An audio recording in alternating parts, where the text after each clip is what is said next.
Charleston's home prices are up 81% in recent history, and that's one of the biggest increases in the entire United States. When I tell people that number, I usually get one of two reactions. Either one, I'm too late, I missed the big growth, or two, these prices have got to crash.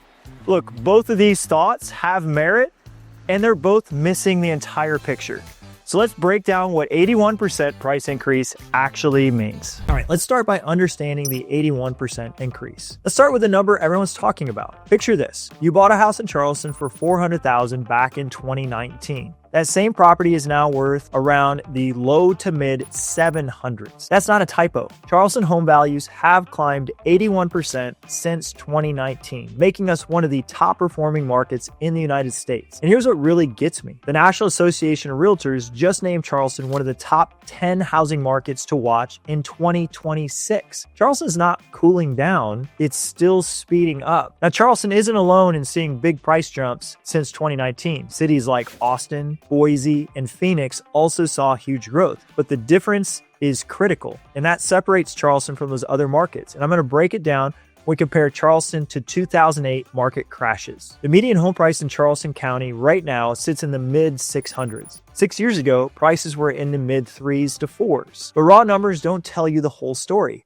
You need to understand why prices went up, because that determines whether we're in a bubble or if this growth is going to continue. And trust me, when you see what's actually driving the numbers, you'll understand why this isn't a red flag that most people think that it is. Now, if you're trying to figure out whether it's a good time to buy or sell in Charleston's current market, I work with buyers and sellers with these exact same questions every single day. Whether you're worried about timing or trying to understand what price increases mean for you in your specific situation, I would love to help you. My contact info is in the description below, so please reach out. Okay, so what is driving Charleston's growth? Now, here's something unlimited wealth can't buy. Charleston's surrounded by water on 3 sides, and that's not changing. I've been selling real estate in Charleston for the past 20 years, and the price growth we're seeing isn't random. It's driven by fundamental forces that aren't going anywhere. Charleston sits on a peninsula with the Ashley River to the west and the Cooper River to the east, and Charleston Harbor to the south. You literally cannot build your way out of the water. Compare that to cities like Phoenix or Las Vegas before 2008.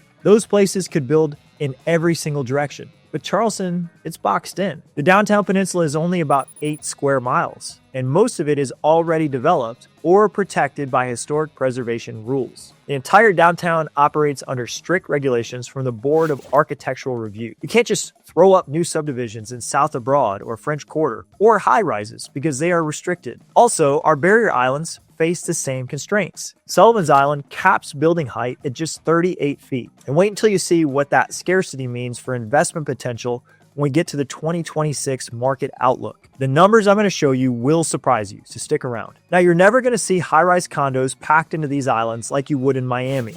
Let me tell you about the demand side, because this is where it gets really interesting. Charleston's population is growing 3 times faster than the US average. We're adding approximately 40 new residents every single day. But here's what makes Charleston unique. We're attracting equity-rich buyers from places like New York, Boston, and San Francisco. These buyers often have substantial home equity from selling properties in high-priced markets. They're coming here with cash or massive down payments. Charleston's economy has diversified significantly. Boeing employs over 8,200 people, and they just announced a $1 billion expansion in November of 2025, which is going to bring in another 1,000 jobs to the Charleston area. MUSC, the medical university, employs 13,000 people. Joint Base Charleston has more than 20,000 military personnel and civilian employees. The Wando Welsh Terminal is undergoing a $500 million modernization, and we have tech companies like Blackbaud and Benefit Focus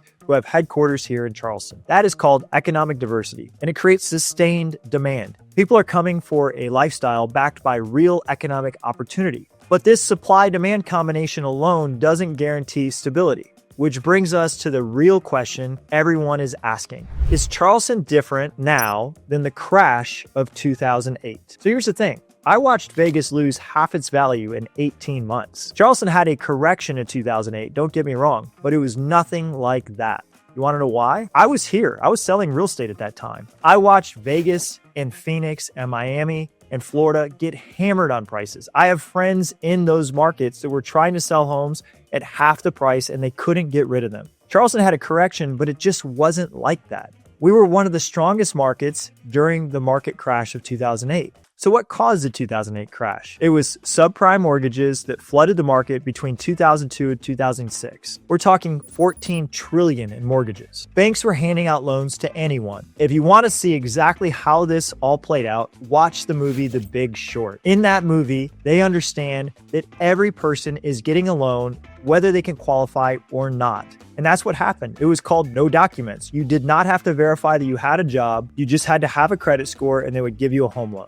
It was crazy. No income verification, no down payment. It's 100% financing. Adjustable rate mortgages that exploded after 2 years. Now that's not what's happening today. Today's buyers are going through conventional lending with strict underwriting. The equity rich buyers I mentioned are putting down 20%, 30%, 50%, sometimes all cash. There is no speculative frenzy that was driving the market like we saw in 2008. And here's another massive difference: overbuilding. Las Vegas and Phoenix were constructing thousands of homes with no real demand. It was just all speculation that the market would keep going up back then. Charleston can't do that. Charleston County had just 218 homes sold in 1 month in late 2025. In 2024, new construction represented roughly 30% of total sales in Charleston County. Compare that to Phoenix in 2007, where 40 to 50% of all sales were new construction. The scale is completely different. And here's what's really separating us. Charleston's growth is driven by fundamental lifestyle demand and economic diversity, not on speculation. Now, I was here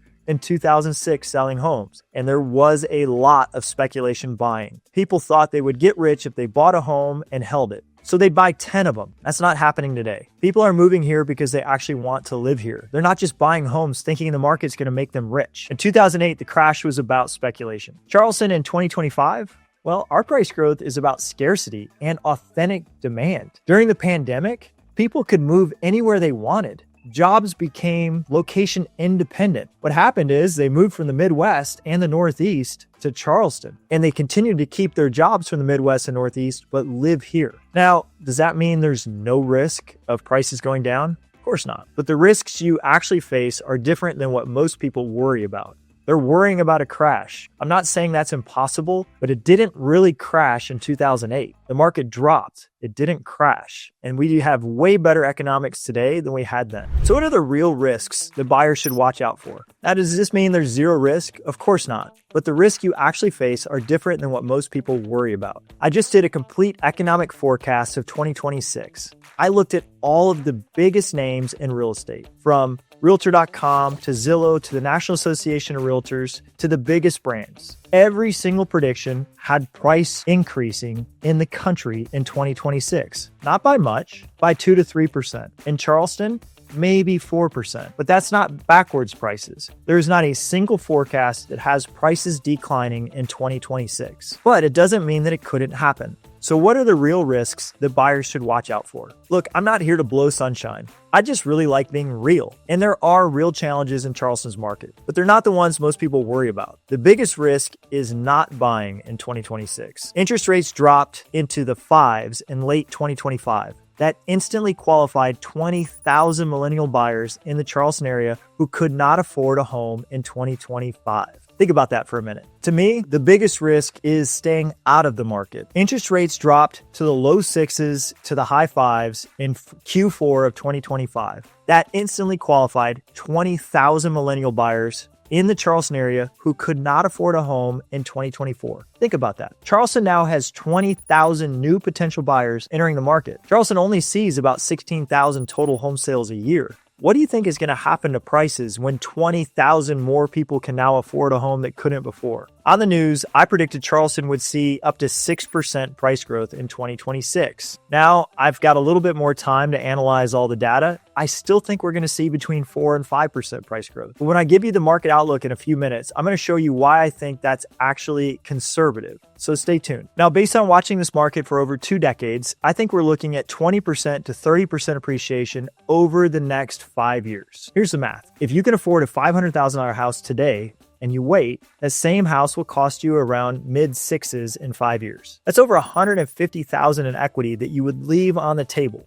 In 2007, people said nobody can afford these prices. They said the same thing in 2019. And now in 2025, they're saying it now. But the people who bought in 2007 or in 2019 now have massive equity. If you bought a home in 2019, it has seen appreciation of 81% since 2019. I remember when the market crashed from 2007, people said, we'll never see those prices again. Man, if I could buy all the houses in Charleston right now at 2007 prices, I would. The best time to buy real estate is 20 years ago, and the second best time is today. I see comments on these videos all the time asking how to get into this market. My answer is always the same. Buy something you can afford now. Buy what you can afford because waiting is going to cost you more than stretching your budget today. That said, there are neighborhood-specific risks that you do need to watch out for. Not all Charleston neighborhoods are going to appreciate at the same rate. Downtown Charleston's median price hit around the low to mid 1.1 million area. Now that is down year over year, but it's not a crash. That's a market mix with small sample sizes. Johns Island median price hit around the high 600s, up year over year. West Ashley is in the mid 500s. It's up moderately. You need to understand the micro markets, specific neighborhoods, flood zones, and proximity to amenities. The number one price appreciation market, and nobody knows this,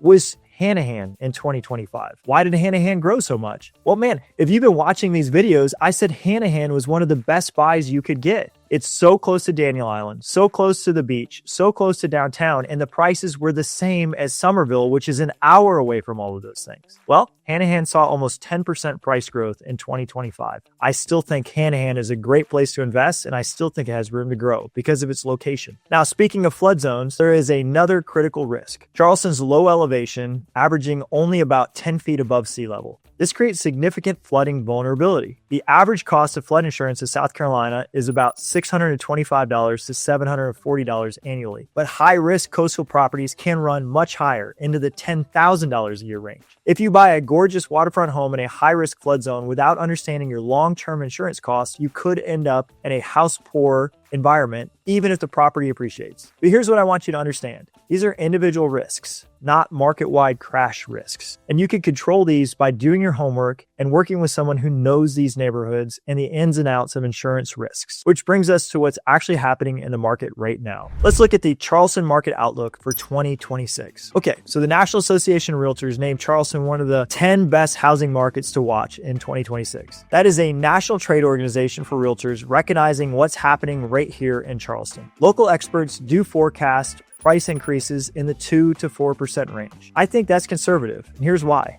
Interest rates are expected to drop in 2026, and we already saw a big boost in demand in Q4 when they dropped from 6.8% to 6.1%. If we see them drop from 6.1 to say 5.9, that's going to be pretty enticing for people who've been sitting on the sidelines for a long time. And if they drop more, man, that could really create some big demand. We already saw 20,000 millennial buyers qualify when rates hit the low sixes. What happens if they get to 5.5? You're talking about even more buyers entering the market and more purchasing power. Meanwhile, they've been watching the rent prices go up every single year and they're getting tired of it. So they will get into the housing demand. That'll scoop up the low-cost housing, the entry-level housing. Those entry-level buyers are going to rise up another level. Those buyers are going to rise up another level. It's going to have a trickle-up effect on all of Charleston's prices. Also, supply remains constrained. Johns Island is one of Charleston's fastest growing areas, but even that growth is limited by infrastructure challenges. The Port of Charleston expansion, the Low Country Rapid Transit System, and Boeing's $1 billion expansion, all of these are bringing in more jobs, which is more people and more demand over the next 5 years. Check out my video on the 10 biggest things that are happening to Charleston in the next decade. But here's what I'm seeing on the ground right now. Days on market are around 67 days. Homes are selling for about 3% below list price on average. But well-priced homes in desirable neighborhoods are getting multiple offers right now. Charleston has a strong value compared to other coastal markets. Isle of Palms is priced 30% to 60% lower than similar properties in coastal areas of New York or California. As long as that value gap exists, you're going to keep attracting out-of-state buyers to Charleston. After watching this market for 20 years and helping more than 5,000 families, that's my assessment. Charleston is entering a normalization phase, not a bubble. We're coming down from the pandemic frenzy, but we're settling into a sustainable growth driven by real fundamentals. Neighborhoods with strong fundamentals, good schools, low flood risk, and proximity to employment centers and walkability, those are the ones that are going to keep climbing. I do think we're looking at 20% to 30% appreciation over the next 5 years. And that's really not that far out of line. If you think about it, 30% appreciation over 5 years is averaging 6% a year. 20% appreciation over 5 years is averaging 4% a year. That is not much, considering we went up 81% since 2019. So how does all of this actually affect your specific situation? Let me break it down. What all of this information means for you. Okay, if you're a current homeowner in Charleston, that 81% increase means you're sitting on substantial equity. If you bought in 2019 or before, you probably gained somewhere in the realm of 81% to 100% of equity on your investment. So if you're thinking about moving up to a bigger home or relocating to a different neighborhood, now might be the perfect time to use that hundreds of thousands of dollars you have in equity as leverage. For investors, focus on areas with strong job growth. Neighborhoods near Boeing's expansion, the port, Daniel Island, or corporate offices are seeing sustained demand. Areas along the planned Low-Country Rapid Transit Corridor could see significant appreciation as the project nears completion in just 2029. Getting in now means you're buying ahead of that infrastructure improvement. If you're a first-time buyer, I know median prices in the mid-6s seem daunting, but you can get into Hanahan in the 400s or Somerville in the 300s. So do it. Get a house, quit paying these insane rent prices, and lock in a mortgage for 30 years where your rent price doesn't go up and your equity continues to come down with every single payment. If I thought prices were going to drop, I don't see it. I don't see Charleston's prices going down. If you look at all the development, all the corporate money coming in, all of the cool projects that are coming up, and what's really going on with the global economy, I think prices have nowhere to go but up. People said prices were too expensive in 2007. They said the same thing in 2019, and they missed out when they were just waiting for prices to crash. Look, the people who get stretched in their budget, there were people who said houses were too expensive in 2007. They said the same thing in 2019. And so they stayed out of the market. And because they did, they missed out on tens of thousands to hundreds of thousands of equity gains. I don't want that to happen to people that I care about. I'm telling you, you should get into the market. Buy what you can afford. Maybe that's a condo in West Ashley, or maybe it's a townhome in Park Circle. Maybe it's a townhome in Somerville. Look, my point is just get in the market. If you wait 5 years and prices do appreciate 20 to 30%, a $500,000 condo becomes mid-6s. You just made $150,000 by getting in. Or if you sit on the sidelines, you just lost $150,000 of potential equity you could have had. Even if you struggle a little bit with the monthly payment, you are building equity. Charleston added 6,800 new jobs in 2024. That's 6,800 more people competing for housing. The entry point keeps getting higher and higher and higher the longer you wait. Move-up buyers should look at neighborhoods positioned for growth. Johns Island, Daniel Island, Cainhoy's expansion, Mount Pleasant North areas. These are places where buying ahead of the major development is going to bring you bigger gains. For those prioritizing flood resilience, neighborhoods like Daniel Island and parts of Mount Pleasant tend to have higher elevation compared to downtown or the barrier islands. That does matter for long-term property protection and insurance costs. The biggest mistake I see buyers make is analysis paralysis. They spend so much time trying to time the market perfectly that they miss years of appreciation. Look, as I said before, the best time to buy a home was 10 years ago or 20 years ago, and the second best time is today. So in conclusion, that 81% increase isn't a warning sign. It is proof that Charleston's fundamentals work when supply cannot meet authentic demand. 5 years from now, you will either wish you had acted or you'll be glad that you did. And if you're serious about buying or selling in Charleston, before this next wave of appreciation hits, shoot me an email at sales@mattoneilteam.com and let's map out your strategy. Look, we've helped over 5,000 families get this market right. Don't miss out. If you're wondering whether Charleston is actually the right place for you to move, check out this video. I've linked the 13 things that can catch newcomers completely off guard here. You need to see that before making any decisions. Hey, I appreciate you watching, and we will see you on the next video.